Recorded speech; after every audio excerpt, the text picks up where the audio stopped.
This is Sandeep, first EC from Vishnu Institute of Technology. In this video, I like to explain about K-fold cross-validation. Table of content, datasets, training datasets, testing datasets, data set figure representation, and cross-validation and its definition, methods of cross-validation, K-fold cross-validation method, its introduction and its definition, configuration of K, working example, advantages and disadvantages of K-fold cross-validation. Datasets. In machine learning, the study and construction of algorithms that can learn from and make prediction on the data is a common task. Such algorithms work by making data-driven prediction or decision through building a mathematical model from input data. The data is used called datasets. Datasets are classified into two types: training dataset and testing dataset.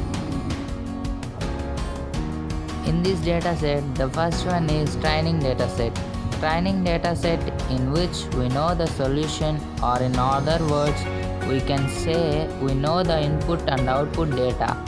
Both such type of data is known as training dataset. Training dataset is large amount, say 70% of the initial data, which is also known as development dataset. Second one, testing dataset. In this dataset in which we don't know the solution, or in other words, we don't know the output of that input set. Such type of dataset is known as training dataset. It should be maximum say 30 of initial data. It is also known as validation dataset. Dataset figure representation. In this dataset, the maximum dataset is known as training dataset and the minimum dataset is known as testing dataset. Cross-validation. Cross-validation is a model validation technique for assessing how the result of statistical analysis will generalize to an independent dataset. So we can say cross-validation is used for finding or estimating expected errors. Helps in selecting the best fit model, avoiding overfit model. Method used for cross-validation. There are mainly four methods used for cross-validation. They are holdout sample validation, K-fold cross-validation, leave one out cross-validation, bootstrap method. Here we discussed about K-fold cross-validation only. General introduction of K-fold cross-validation method. Cross-validation is a resampling procedure used to evaluate machine learning models on a limited data sample. This procedure has a single parameter called K that refers to the number of groups that a given data sample is to split it into. As such, the procedure is called K-fold cross-validation.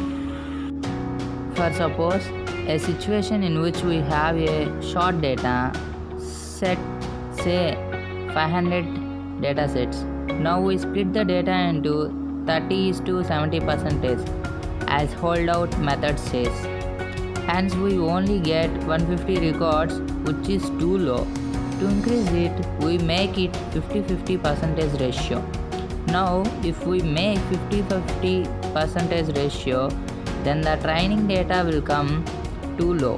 If we don't have much training data, the model development will have more error and will not be accurate. Dilemma state in training and testing data.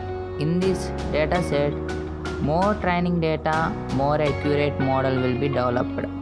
Less error in the model. More testing data, more value to check data. Here it comes the role of K-fold cross-validation. Definition of K-fold cross-validation. In K-fold cross-validation, the original sample is randomly participation into K equal size subsamples. Of the K subsamples, a single subsample is retained as the validation data for testing the model, and the remaining K-1 subsamples are used as training data. Primary method for estimating a tuning parameter lambda, such as subset size, divide the data into k roughly equal parts. For example, the data is split into 5 equal parts, validation data part and remaining 4 are training data part. For each k is equal to 1, 2, up to k, fit the model with parameter lambda to the other k minus 1 parts, giving beta power minus k into lambda, and compute its error in predicting the kth part.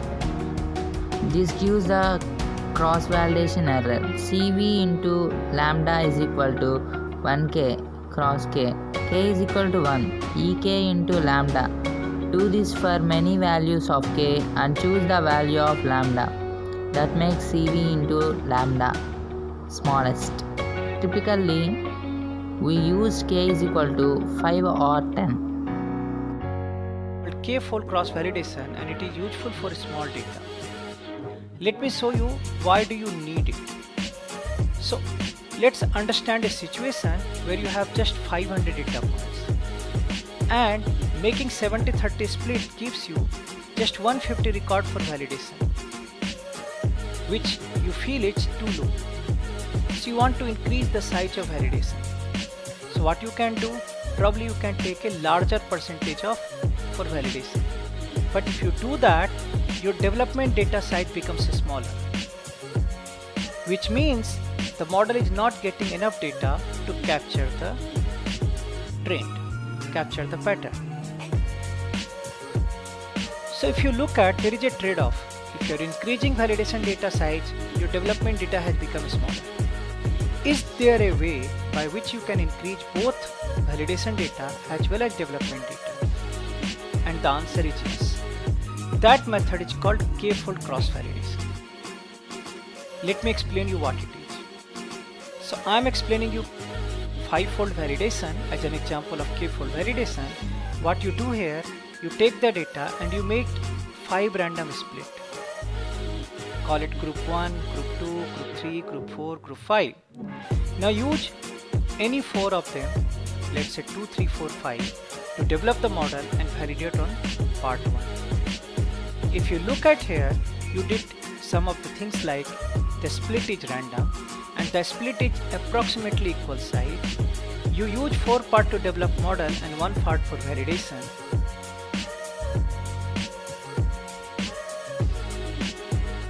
If it was a 10-fold model, you will use 9 parts to develop the model and 1 part for validation, and you will repeat the process 10 times. So you are using k-1 part for development and 1 part for validation, and you are repeating the process k times. Let me show you the second iteration and all iteration of this 5-fold model. So in second iteration, you will use 1, 3, 4, 5 for model development and you will validate on part 2. If you look at all run, it will come like that. In first part you use 2, 3, 4, 5 and validated 1. In second part you use 1, 3, 4, 5 and validated 2 and so on. If you look at here, all part like part 1 became part of validation just once, and all part became validation of became part of development data k-1 times, here 4 times. So if there were 500 data points, right, you had each part became part of one-time model develop validation and k-1, 5-1, 4 times for the development data. And in this process, for 500 record, you got actually 500 validation data points, and if you look at every time you are taking 400, so you are getting 2000 data points for model development. If you look at what advantage it is giving you, in addition of giving you bigger data size for development and validation, it is also giving you some benefit like that it doesn't matter that how have you divided the data. In holdout method, that's the problem. How have you divided the data that makes it impact, and what you need to understand, you are developing model on one part, validating on another. Here it doesn't matter. And that's why in general it is more accurate estimate of error rates, because you're developing on k-1 part and validating on kth part. The disadvantage is that you end up doing this process k times, and that's why it is computationally quite intensive. A specific case of this is called all but one cross validation. It is, if you think of, it is the case where k is equal to size of the data n. So if there were 20 data points, you made k equal to 20, which means your each data point is one part. So in the first part, you are leaving first one out using 2 to 20. In the second time, using part first observation, and third to 20th validating on second.